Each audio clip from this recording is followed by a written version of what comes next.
ఒకటండి వీళ్ళు లక్షల లక్షల ఫీజులు కట్టించుకుంటున్నారు కదా! అక్కడ ఉన్నటువంటి మెస్ వర్కర్స్ గావచ్చు, ప్రతి ఒక్కరు గూడా మెన్స్ ఉన్నారు. గర్ల్స్ హ్మ్. క్యాంపస్‌లో మెన్స్‌ని ఎందుకు పెట్టాల్సొచ్చింది? లేడీస్ వుమెన్ ఇప్పుడు వుమెన్స్ అన్నిట్లో ఫస్ట్ ఉంటున్నారండి. సెక్యూరిటీగా గూడా పనిచేస్తున్నారు. ఎక్కడ చూసినా వుమెన్స్ ఉన్నారు. ఆ సోర్స్ ఉన్నప్పటికి గూడా బాయ్స్‌ని పెట్టాల్సినటువంటి అవసరం ఏమొచ్చింది? కరెక్ట్. ఈరోజు వాళ్ళని పెట్టిర్రు గాబట్టే గదా! ఇంత వరకొచ్చింది. యాహ్! అండ్ బాత్రూమ్‌లో ఉన్నటువంటి వెంటిలేటర్ పైన కూడా చేతి గుర్తులు కూడా ఉన్నాయి అని చెప్తున్నారు. విద్యార్థులు విత్ ప్రూఫ్ తోనే వాళ్ళు బయటికొచ్చారండి. విత్ ప్రూఫ్స్ ఉన్నాయి కాబట్టే బయటికొచ్చి మాకిది జరిగిందని జెప్పేసి వాళ్ళు చెప్తున్నా గూడా మీరు ఫేక్ న్యూస్ క్రియేట్ చేశారని ఒక ఆరోపణ చేస్తా ఉన్నారు. ఇది ఆరోపణలు గాదు వాస్తవం.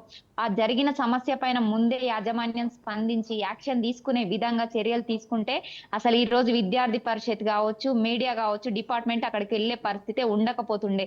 అదే విధంగా మేడం ఇంతకుముందు చెప్పారు. అసలు పేరెంట్స్ ఈ బిహేవియర్ ఏ విధంగా ఉందంటే మీరు లక్షలు పెట్టి కాలేజ్‌లో జాయిన్ చేసినప్పుడు దారుణమైన పరిస్థితి. మీ పిల్లలకి అన్యాయం జరిగితే పేరెంట్స్ ఎంతమంది వచ్చిరండి? ఎంతమందొచ్చి నిలదీసి కాలర్ పట్టి నిలదీసి అడగండి. మా పిల్లలకెందుకు మీరు రక్షణ కల్పించట్లేదని. ఈరోజు మీరు ఫ్రస్ట్రేషన్ మీదకి తీసుకొని లక్షలు ఫీజులు కట్టి ఈరోజు క్యాంపస్‌లల్ల జాయిన్ చేస్తున్నారు గదా! లోపల సెక్యూరిటీ ఉందా? సీసీ కెమెరాస్ ఉన్నాయా? ఎటువంటి వాళ్ళు పని చేస్తున్నారనేది పేరెంట్స్ ఎందుకు గమనించట్లేదు? యెస్. ప్రతి ఒక్కటి గూడా మీకు రైట్ ఉందండి. ఎందుకంటే పైసలు గడుతున్నారు. మీరు కట్టే పైసలతోనే వాళ్ళు జీతాలు తీసుకొని పని జేస్తున్నారు. కాబట్టి ప్రతీది గూడా వాళ్ళు బాధ్యత తీసుకోవాలి. పేరెంట్స్ గూడా ఇప్పటికైనా మేల్కొని అసలెందుకు లోపలికి ఎలో చేస్తలేరని గూడా ప్రశ్నించాలి.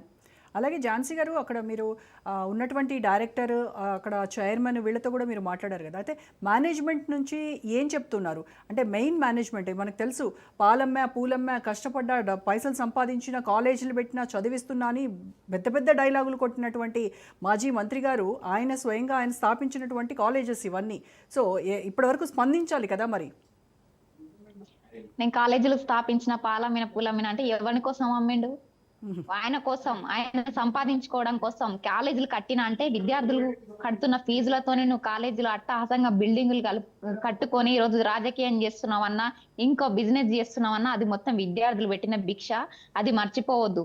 నీకు పైసలు ఇస్తుర్రు కాబట్టి నువ్వు చదువు చెప్తున్నావుగా. నువ్వేదో దాన ధర్మాలు చేసినట్టు ఉత్త పుణ్యానికి చదువు చెప్పినట్టు మాత్రం చెప్పుకోవడం అనేది సరైంది కాదు.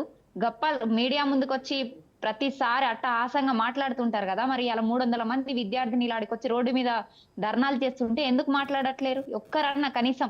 వీళ్ళు మాట్లాడరు. కనీసం ప్రభుత్వం గూడా స్పందించకపోవడం ఎంత దారుణమైన పరిస్థితండి.